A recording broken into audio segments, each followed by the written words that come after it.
Hello everyone. तो बीटीटीएच के पिछले नोवेल पार्ट में हमने देखा था प्यूरिफाइंग डेमोनिक लोटस रियलम का गायब होने के बाद मास्टर यावला उस जगह को काफी ज्यादा मॉनिटर करते थे, लेकिन उससे उनको कुछ भी फायदा नहीं होता। और इस 2 साल के दौरान बहुत भारी हॉल ऑफ सोल का फाइट स्काई मेंशन अलायंस के साथ हो चुका था, और साथ ही साथ अचानक से पता नहीं सी क्लान कैसे ली क्लान की तरह वैनिश हो जाता है। तो ये इस चीज को नजरों में रख के सारे एंशिएंट क्लान समझ जाते हैं कुछ तो गड़बड़ है, तो वो बाकी के एंशिएंट क्लान गू क्लान और हान क्लान के ऊपर सस्पेक्शन बढ़ा लेते हैं, क्योंकि यही 2 एंशिएंट क्लान है जो कि एक रात के अंदर ही एक क्लान को वैनिश करने की स्ट्रेंथ को पोजेस करता है, जिसके चलते वो तीनों क्लान अपने बीच में एक अलायंस को क्रिएट कर देते हैं ताकि उन तीनों का ब्लड लाइन ली क्लान और सी क्लान जैसा डिस्ट्रॉय ना हो। और इधर शोयान जैसे ही प्यूरिफाइंग डेमोनिक लोटस फ्लेम को प्यूरिफाई कर देता है, वो फील करता है उसके बॉडी के अंदर उसी का हेवनली फ्लेम नहीं है। इसी टाइम पर उसके सामने एक फायर स्पिरिट मौजूद होता है। ये देखकर वो बहुत ही ज्यादा सरप्राइज हो जाता है, लेकिन बाद में वो उस फायर स्पिरिट का नाम लिटिली रखता है, और इस लिटिली को देखकर जूनर बहुत ही ज्यादा खुश हो जाती है। उसके बाद शोयान अपनी गर्लफ्रेंड जूनर और लिटिली को लेकर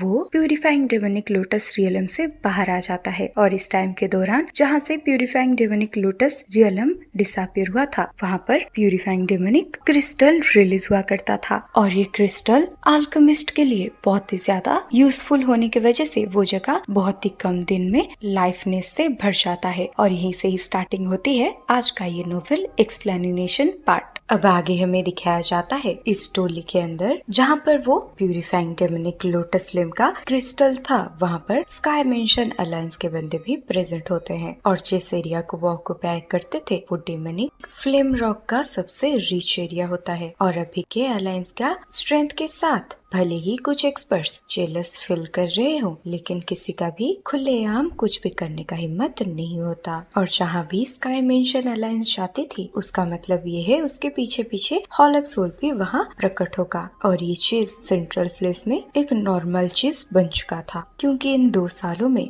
दोनों फ्रैक्शन के बीच में आग पानी का रिश्ता हो चुका है। और जब भी ये दोनों फ्रैक्शंस आमने सामने होते थे, फाइट होना तो पक्का था। इस वजह से जैसे ही स्काई मेंशन अलायंस अपने पैरों को ये डेमोनिक फ्लेम के रॉक के एरिया में फैलाता है, उसके पीछे पीछे हॉल ऑफ सोल भी अपना एक ब्रांच हॉल इधर ही खोल लेता है। और कुछ फ्रैक्शंस जो कि डेमोनिक रॉक के लिए लालची होते हैं, वो as usual hall of soul को ज्वाइन कर लिया था, क्योंकि उसको लगता था कि sky mansion alliance hall of soul के सामने नहीं टिक पाएगा। ऐसे देखते देखते कुछ 3 या 5 दिन के अंदर अंदर ही हर बारी हॉल ऑफ सोल और स्काई मेंशन अलायंस के बीच में फाइट छेड़ता था। अब 3 दिन के बाद हमें 2 एक्सपर्ट्स को आपस में अपने तलवार के द्वारा लड़ते हुए दिखाया जाता है। अब स्काई मेंशन अलायंस का जो बंदा लड़ रहा था, वो जैसे ही देखता है उसके सारे टीम मेंबर कितना ज्यादा इंजर्ड हो चुके हैं, वो भी अब आगे लड़ना कंटिन्यू नहीं रखता। और सामने प्रेजेंट हुआ हॉल ऑफ सोल का जो बंदा अपने एक ही वार से स्काई मेंशन अलायंस के वो मेंबर को घायल कर दिया था, वो खाली हवा में बढ़ते हुए कहता है, डिस्क कमांडर ल्यू, ये डेमोनिक फ्लेम रॉक को हमारे हवाले कर दो, और वैसे भी हम तुम्हें पिछले 15 दिन से मॉनिटर कर रहे हैं। अब ये सुनने के बाद स्काई मेंशन अलायंस का एक घायल मेंबर कहता है, कमांडर आपको जल्दी से यहाँ से चले जाना चाहिए, क्योंकि हमारे जुआन यूनिट ने इन डेमोनिक फ्लेम की खुदाई करने के लिए अपनी जान लगा दी थी, जिसके वजह से हम इन सबको 1 महीने के बाद ही हासिल कर पाए थे। तो चाहे कुछ भी हो जाए, ये demonic flame rock hall of soul के हाथों में नहीं लगनी चाहिए। अब ये सुनने के बाद हॉल ऑफ सोल का एक बंदा वही मेंबर के ऊपर अपना तलवार को आर पार कर देता है और कहता है, ये स्काई मेंशन अलायंस के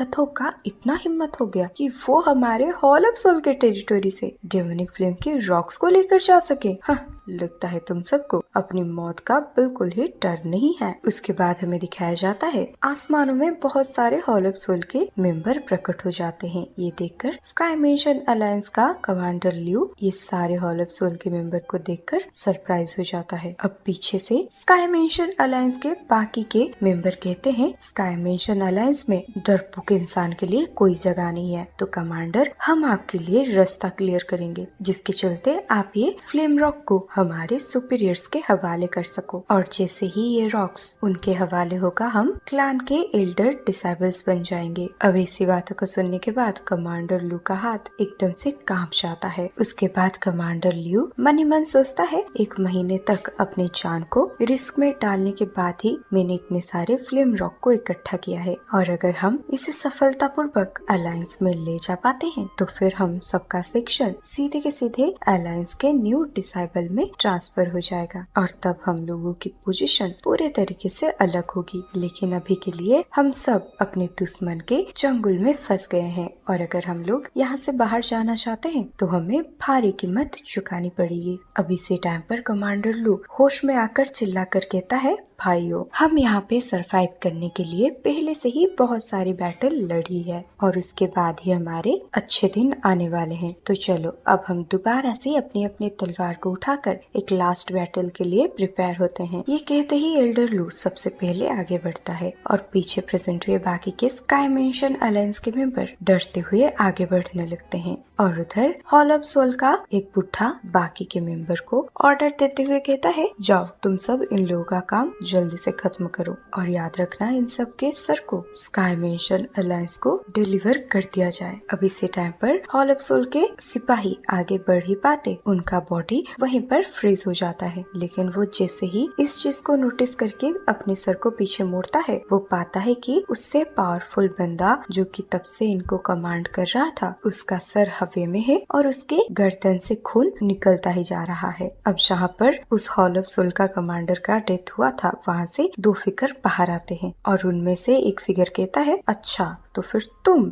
इन सब के सर को स्काई मेंशन अलायंस पे भिजवाना चाहते हो, नहीं? शायद अभी के हॉल ऑफ सोल के बंदे घमंड के पूरे एरिया को ही पीछे छोड़ चुके हैं। अब अचानक से हुए इसी बदलाव को देखकर वहाँ पे प्रेजेंट हुआ हर एक इंसान सरप्राइज हो जाता है। खास करके हॉल ऑफ सोल के बंदे अपने कमांडर को इस तरीके से मरते हुए देख बहुत ही ज्यादा डर जाते हैं। इसी टाइम पर हॉल ऑफ सोल का और एक पावरफुल बंदा सबके सामने आकर डरते हुए कहता है, तुम दोनों कौन हो? ये हमारा हॉल ऑफ सोल का टेरिटोरी है। और अभी के लिए आसमान में जो एक आदमी और एक औरत प्रेजेंट हुए थे वो शोयान और जूनर होते हैं। और गाइस अब फाइनली हमारे हीरो और हीरोइन डेमोनिक फ्लेम रियलम से बाहर आ चुके हैं। इसी टाइम पर श्रेयन कहता है, तो इतने कम टाइम के अंदर अंदर ये हॉल ऑफ सोल के हाथ और पैर काफी ज्यादा फैल गए हैं, नहीं? अब इसी टाइम पर हॉल ऑफ सोल का वो प्रोटेक्टर जो सबसे आगे आकर शोयान को पूछ रहा था तुम कौन हो, वो फटाक से नोटिस करके कहता है, सुनो सब, ये बंदा हमसे काफी ज्यादा स्ट्रॉन्ग है तो हमें यहाँ से वापस लौटना होगा। ये बोलते ही वो पीछे मुड़कर वहाँ से भागने लगता है। लेकिन इस बंदी को ऐसे दुम दबाकर पीछे भागते हुए देख इधर कमांडर लू के ग्रुप का एक्सप्रेशन अगली हो जाता है। लेकिन थोड़े सेकंड के बाद कमांडर लू का ग्रुप शांति से सांस लेता है। लेकिन इधर श्रेयन कहता है, जब तुम स्काई मेंशन अलायंस के इतने सारे मेंबर्स को मार चुके हो तो फिर तुम्हारे लिए यहाँ से एस्केप करना आखिर पॉसिबल कैसे हो सकता है?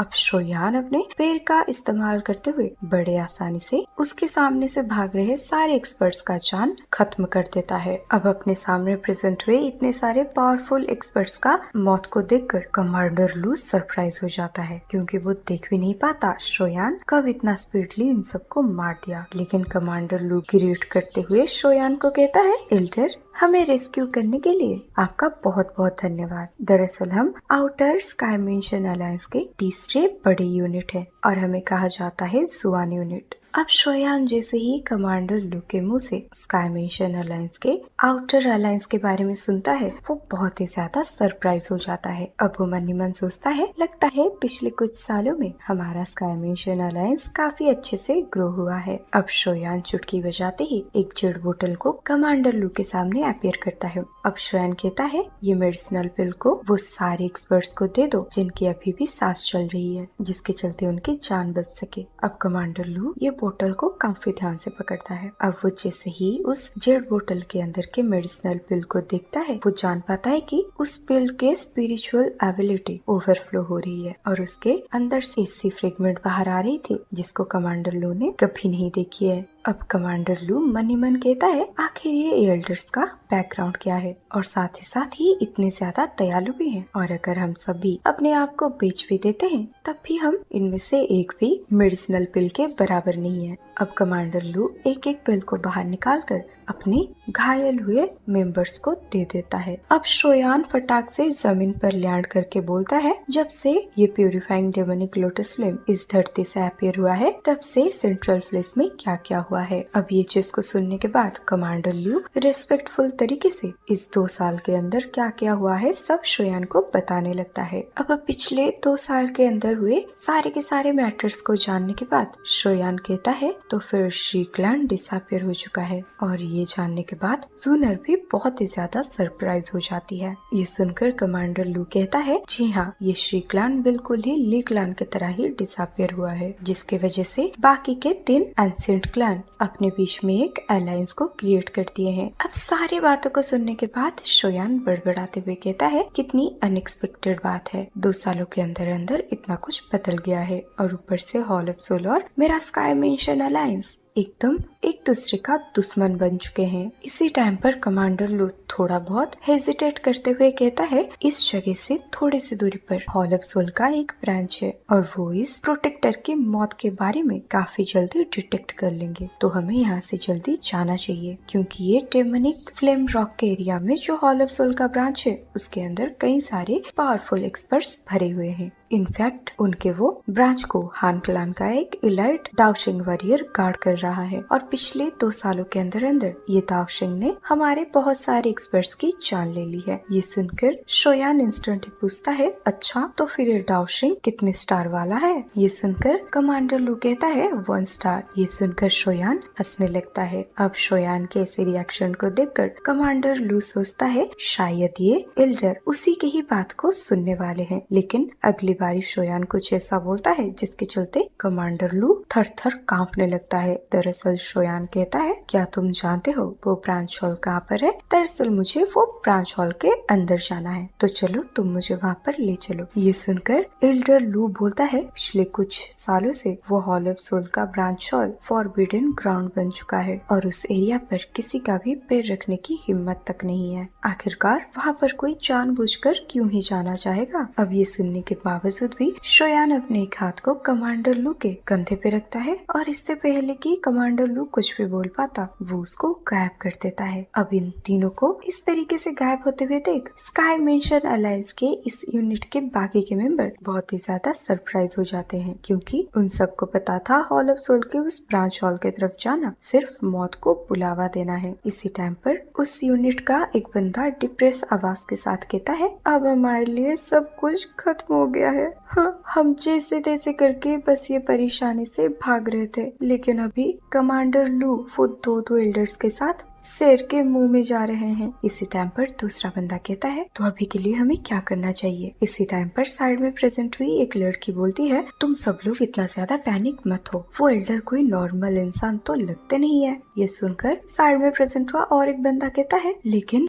उस ब्रांच हॉल में एक इलाइट दाओशिंग का वॉरियर है। रिगार्डलेस वो एल्डर चाहे कितने भी पावरफुल हो, लेकिन उनकी एज बहुत कम लगती है, तो इतने कम एज में क्या वो दाओशिंग लेवल का वॉरियर होंगे, ना वो ओल्ड डिमन का खात्मा कर पाएंगे। अब इसे सारे बंदों के बीच में ये डिस्कशन चलने लगता है, लेकिन बातों ही बातों में वो देखते हैं उनका आसपास का स्पेस फ्लक्चुएट हो रहा है और दोबारा से वहाँ पर 2 एल्डर के साथ उनका कमांडर ल्यू भी लौट आता है। अब इन तीनों को जिंदा देखकर उस यूनिट के सारे बंदे खुश हो जाते हैं। अब ये सब कमांडर लू के तरफ जाते हुए उसे पूछते हैं, क्या हुआ, क्या तुम लोग आधे रास्ते से चले आए। अब अपने सारे दोस्तों को ये सारे सवाल जवाब करते हुए देख कमांडर लू सरप्राइज हो जाता है और उसको अपने दोस्तों को दोबारा से सही सलामत देखने के बाद भी उसके फेस में खुशी नहीं होती, क्योंकि आखिरकार उसने देखा था शोयान ने कैसे अपने एक ही हमले से उस old demon first star Daoshing warrior को खत्म कर दिया था। इसी टाइम पर दोबारा से और एक बंदा पूछता है, कमांडर क्या उस ब्रांच हॉल में वो ओल्ड डिमन मौजूद नहीं था। ये सुनकर कमांडर ल्यू जैसे तैसे करके खुद को संभालते हुए कहता है, इन फ्यूचर डेमोनिक फ्लेम के इस एरिया में हॉल ऑफ सोल की कोई भी ब्रांच एग्जिस्ट नहीं करेगी और वो रिनाउंड सेंट हेंचिंग अब इस दुनिया से डिसअपीयर हो चुका है। अब ये बात को सुनकर वो सारे के सारे मेंबर सरप्राइज हो जाते हैं। अब इतने सारे मेंबर्स को इससे शॉक में जाते हुए देख शोयान हंसने लगता है।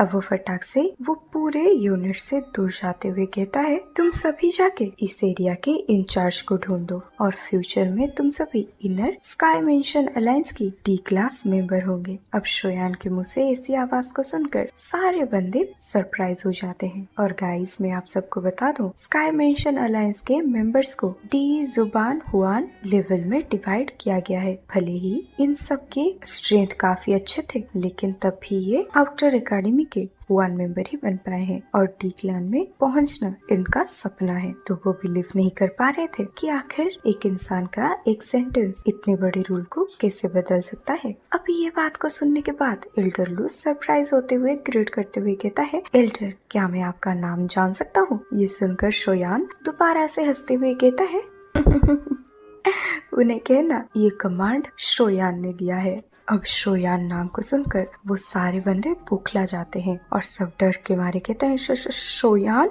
क्या बात कर रहे हो? ये तो हमारे जूनियर अलायंस चीफ है। अब थोड़े टाइम के बाद हमें शोयान और जूनर को खाली आसमान में दिखाया जाता है और शोयान देख रहा था नॉर्थ वेस्टर्न आसमान को। इसी टाइम पर जूनर कहती है, ब्रदर शोयान, शीक्लान के इस तरीके से डिसअपियर होने की वजह से हमारी गुक्लान को काफी बड़ा नुकसान हुआ होगा, जिसके वजह से हो सकता है मुझे अभी के अभी हमारा क्लान लौटना पड़े और मेरे 2 साल तक गायब होने के पीछे हमारा वो क्लान बहुत ही ज्यादा टेंस्ड भी होगा। तो अब जब हम डेमोनिक रियलम से बाहर आ गए हैं तो मुझे अपने क्लान में वापस लौटना पड़ेगा। अभी बोलते ही सुनर वहाँ से गायब हो जाती है। अब ये सिनारियो को देखकर शोयान अपने हाथों को आगे बढ़ा देता है। ऐसा लगता है जैसे वो बस आसमान से इस फिगर को अपने पास खींच लाए, लेकिन वो ऐसा नहीं कर सकता। तो वो पीछे से कहता है, सुनर, तुम मेरा अपने क्लान में इंतजार करना, मैं जल्दी से मैरिज प्रपोजल लेके तुम्हारे क्लान में आ रहा हूँ। अब सुनर के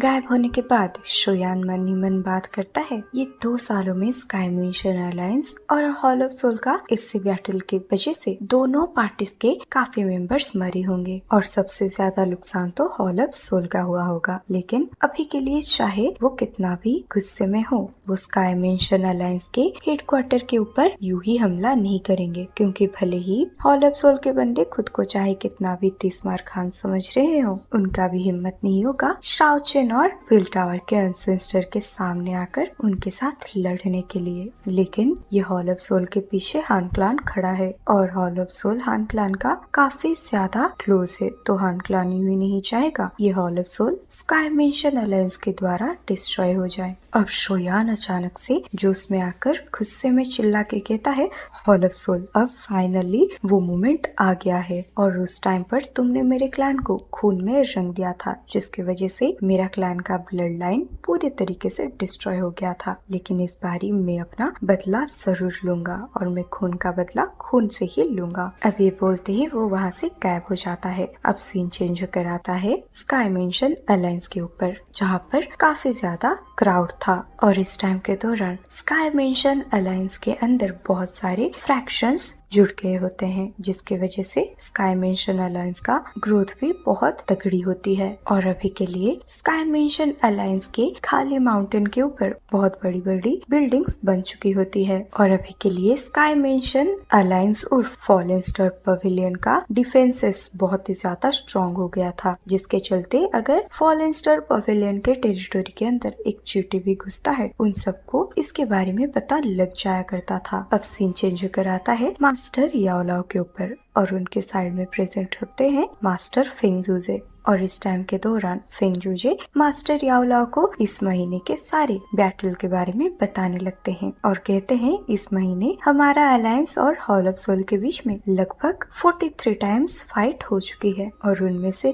3 फाइट बड़े बड़े इंट्रैक्शन थे। हालांकि हमने कई सारे हॉल ऑफ सोल के ब्रांचेस को डिस्ट्रॉय कर दिया है, लेकिन हमारे कई सारे मेंबर्स ने ये करते करते अपनी जान को गवा दी है। लेकिन ये सब ज्यादा कुछ खास रिपोर्ट नहीं है। इससे बड़ी चीज ये है कि हमें रिसेंटली इंफॉर्मेशन मिली है हॉल ऑफ सोल ऐसी कंडीशन की वजह से काफी ज्यादा बेसब्र हो रहा है और हमारे इंटेलिजेंस के हिसाब से हॉलब सोल खुद का हेल्प करने के लिए एक जेन्युइन एक्सपर्ट को डिस्पैच करने वाला है जो कि हमारे स्काई मेंशन अलायंस को डिस्ट्रॉय कर सके। ये सुनकर वहाँ पे प्रेजेंट हुए एक एल्डर बोलते हैं, ये हॉलब सोल कुछ ज्यादा ही एरोगेंट हो रहा है, क्योंकि जब तक शाओ चेन और पिल टावर के एंसेस्टर हमारे अलायंस को प्रोटेक्ट कर रहे हैं, हॉलब सोल के एक्सपर्ट्स आखिर क्या ही कर पाएंगे। ये सुनकर मास्टर याओलाओ जो तब से इतना ज्यादा शांत थे, वो अपने मुंह को खोलकर बोलते हैं, अच्छी बात है कि आप सब लोग इतना ज्यादा कॉन्फिडेंट हो, लेकिन कभी कभार ओवर कॉन्फिडेंट की वजह से मौत का सामना हो जाता है। खैर वो सब छोड़िए, लेकिन क्या हमें मालूम पड़ा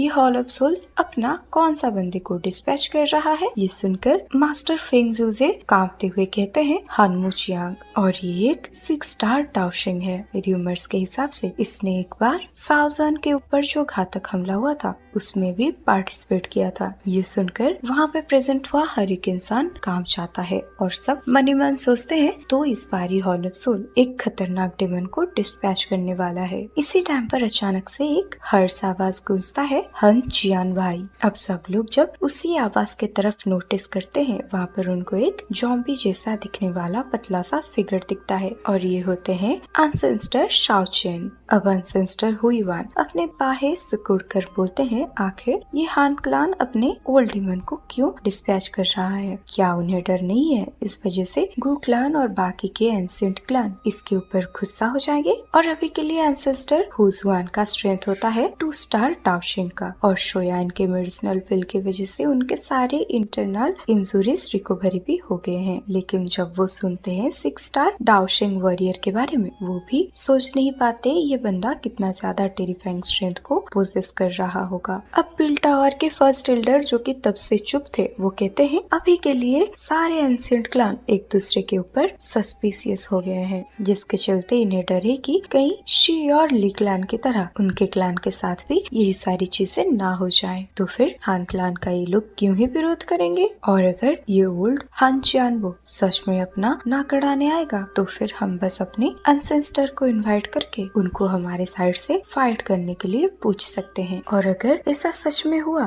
तो फिर हॉलब सोल को बस अपने हॉलब सोल का चीफ या फिर अपना ओल्ड मैन हानमू की जरूरत होगी, जिसके वजह से वो हमारे एल्डर शाओ चेन को रोक के रख सके। और ऐसा होने पर हमारा सबसे तगड़ी स्ट्रेंथ उसको हम पूरे तरीके से रिस्टेंड कर देंगे। फिर बाकी के बचे हुए हॉलब सोल के एक्सपर्ट हमारे अलायंस के ऊपर हमला कर सकते हैं, और ऐसा होने पर हमारा अलायंस का अंजाम बहुत ही मिजरेबल हो जाएगा। अब ये बात को सुनने के बाद सारे बंदे चुप हो जाते हैं, क्योंकि हालांकि पिछले कुछ सालों में स्काई मेंशन अलायंस काफी तेजी से खुद को डेवलप कर पाया है, लेकिन अब बस हॉलब सोल के पीक लेवल के एक्सपर्ट से बस फाइट कर पा रहे होते हैं। और अगर सच में हान क्लान बीच में अपनी नाक अड़ाता है तो फिर ये बैलेंस टूट जाएगा। अब मास्टर याओलाओ कुछ टाइम तक सोचने के बाद बोलते हैं, अगर सच में ऐसा टाइम आता है तो फिर लिटिल फेरी डॉक्टर क्विंगलिंग और मैं हम तीनों मिलकर हॉलब सोल के चीफ को रोक रहे होंगे। लेकिन गाइस, अगर ये मान भी लिया जाए ये तीनों मिलकर ये हॉलब सोल के चीफ को थोड़े टाइम के लिए ब्लॉक कर भी देते हैं, लेकिन तभी भी हॉलब सोल के बचे हुए दाओशिंग के वॉरियर्स स्काई मेंशन के ऊपर टूट पड़ेंगे। तो उनका सामना कौन करेगा?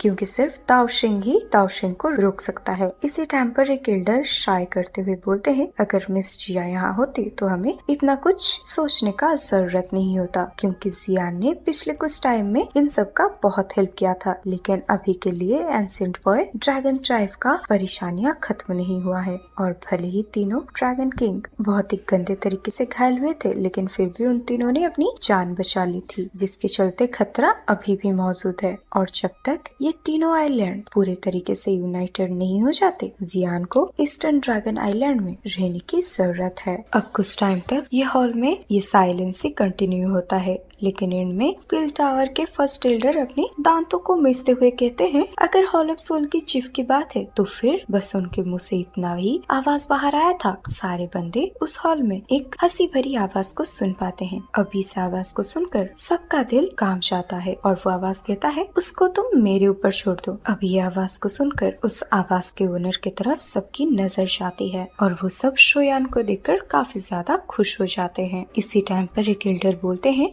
शोयान ये अलायंस चीफ के डायरेक्ट डिसाइबल है, तो अगर याओलाओ को ये अलायंस का चीफ बोला जाता है तो फिर शोयान स्काई मेंशन अलायंस का एक स्पिरिचुअल लीडर है। अब इसी टाइम पर शोयान को अपने सामने देखकर मास्टर याओलाओ भी इमोशनल हो जाते हैं। अब वो जैसे तैसे करके खुद को संभाल कर खड़े होते हैं और एकदम रोतरुड़ सा शकल बना दिए होते हैं, क्योंकि पता नहीं पिछले 2 सालों से वो अपने डिसाइबल का किस तरीके से चिंता कर रहे थे। क्योंकि हमें तो पता ही है मास्टर याओलाओ की लाइफ में ना कोई बीवी है ना कोई बच्चा, जिसके चलते उनका डिसाइबल ही उनका सबसे ज्यादा करीब इंसान था। और अगर उन्हें पहले से पता होता शोयान इस तरीके से डेमोनिक फ्लेम रियलम के अंदर रुकने वाला है और उसे इतना ज्यादा भयानक खतरों का सामना करना पड़ेगा, तो फिर वो आइदर अपने डिसाइबल को उसके अंदर नहीं छोड़ते, नहीं तो मास्टर याओलाओ भी शोयान के साथ वो रियलम के अंदर रुक जाते। अब मास्टर याओलाओ को इस तरीके से इमोशनल होते हुए देख स्काई मेंशन अलायंस के बहुत सारे एल्डर्स सरप्राइज हो जाते हैं, क्योंकि जब से इन लोगों ने स्काई मेंशन अलायंस पे ज्वाइनिंग की है वो हमेशा मास्टर याओलाओ के चेहरे पे कामनेस को देखे थे। भले ही वो हॉल ऑफ सोल जैसे फ्राइटनिंग फ्रैक्शन का सामना कर रहे हो, तभी उनकी फेस में कोई भी इमोशनल फ्लक्चुएशन शो नहीं होती। और पिछले 2 सालों में ये पहली बार है जब वो लोग मास्टर याओलाओ को इतना इमोशनल दिख रहे हैं। अब शोयान फटाक से अपने टीचर के सामने प्रेजेंट होता है, तो वो देखता है उसका मास्टर रो रहे हैं। अब ये सिनारियो को देखकर शोयान अंदर से काफी ज्यादा गिल्ट फील करता है और सोचता है शायद मेरे 2 सालों के ऐसे बर्ताव की वजह से मेरे टीचर मेरे लिए बहुत ही ज्यादा टेंस्ड हो गए थे, जिसके चलते अब वो कहता है टीचर अब मैं वापस आ गया हूँ। अब ये सुनकर मास्टर याओलाओ रोते हुए कहते हैं अच्छी बात है कि तुम वापस आ गए, अरे ये बहुत अच्छी बात है कि तुम वापस आ गए। उसके बाद मास्टर याओलाओ अपनी आंखों से आंसू को पोंछते हैं और वो लगातार शोयान के कंधे को थपथपाने लगते हैं। अब एंसेस्टर हुयुआन हंसते हुए कहते हैं ओल्ड याओ मैंने बोला ही था इस लिटिल फेलो की जिंदगी इतनी छोटी नहीं होने वाली यार। क्या अब तुम्हें मेरे ऊपर भरोसा हो रहा है? अब पिल टावर के फर्स्ट एल्डर हंसते हुए कहते हैं तो फिर जूनियर अलायंस चीफ आप लौट आए, लेकिन आप बिल्कुल ही सही टाइम पर वापस लौटे हो और आपके यहाँ पर लौटने के बाद हमारा काफी ज्यादा टेंशन रिजॉल्व हो गया है और आप अगर चाहे तो हम दोनों एक साथ काम करके हॉल ऑफ सोल के चीफ को रोक पाएंगे। अब पिल टावर के फर्स्ट एल्डर की ऐसी बातों को सुनने के बाद शाओचेन वो हंसते हुए कहते हैं ये तुम क्या बकवास कर रहे हो? अभी के लिए शोयान का जैसा स्ट्रेंथ है वो अकेले हॉल ऑफ सोल की चीफ को धूल चटा सकता है। अब ये बात को सुनकर सब लोग इनफैक्ट मास्टर याओलाओ भी सरप्राइज हो जाते हैं और ये मनी मन सोचते हैं यहाँ पर सबसे स्ट्रॉन्ग शाओचेन है, तो अगर वो ऐसी बात कर रहे हैं तो फिर शोयान सच में पावरफुल हो गया होगा। अब सबसे पहले मास्टर याओलाओ कहते हैं तुमने प्यूरिफाइंग डेमोनिक लोटस फ्लेम को रिफाइन कर लिया है। ये सुनकर शोयान स्माइल करते हुए कहता है बस ये मेरी किस्मत में था। अब ये बात को सुनकर एंसेस्टर हुयुआन और पिल टावर के फर्स्ट एल्डर एक दूसरे के मुंह को घूरने लगते हैं, क्योंकि ये सब वो डेमोनिक रियलम के अंदर प्रेजेंट थे और वहाँ के टेरिफाइंग ऊर्जा को भी वो फील कर चुके हैं और उन्हें सही से पता है ये प्यूरिफाइंग डेमोनिक लोटस फ्लेम आखिर कितना ज्यादा टेरिफाइंग है। और ये टेरिफाइंग हेवनली फ्लेम उस लेवल का एग्जिस्टेंस थी जिसको कि पिल टावर के एंसेस्टर भी सामना नहीं कर पाए थे। दरअसल कुछ टाइम पहले उन सबको लग रहा था शोयान वो डेमोनिक फ्लेम के रियलम से बाहर आ पाया है, वही हमारे लिए बड़ी बात है। और जब से शोयान यहाँ पर अपीयर हुआ है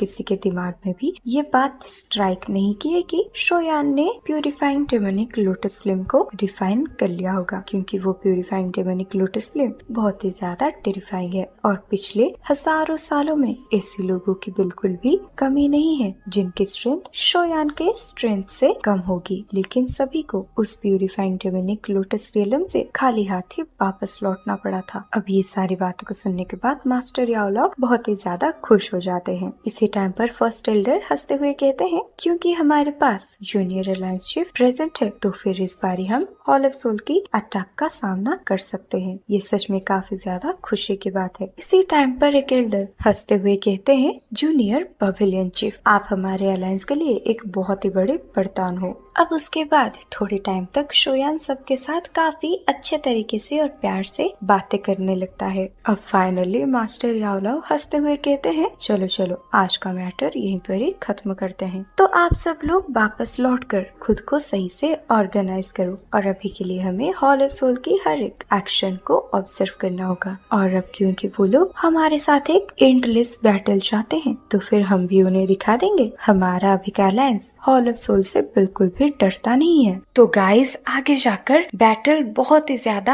एक्साइटिंग मोड लेने वाला है और आगे के पार्ट पूरे के पूरे बैटल सीन से ही भरे पड़े हैं। तो उस चीज के लिए मैं तो एक्साइटेड हूँ, लेकिन गाइस क्या आप लोग भी एक्साइटेड हो वो मुझे कमेंट में जरूर बताना। और साथ ही साथ वीडियो अगर पसंद आई हो तो वीडियो को लाइक और चैनल को सब्सक्राइब करना बिल्कुल ही मत भूलना। और हाँ, आगे के वीडियोस भी मेरे चैनल पे अवेलेबल हैं, तो अगर आपको आगे के पार्ट को एंजॉय करनी है अभी के अभी तो आप मेरे चैनल के मेंबरशिप ले सकते हो। तो चलो बाय।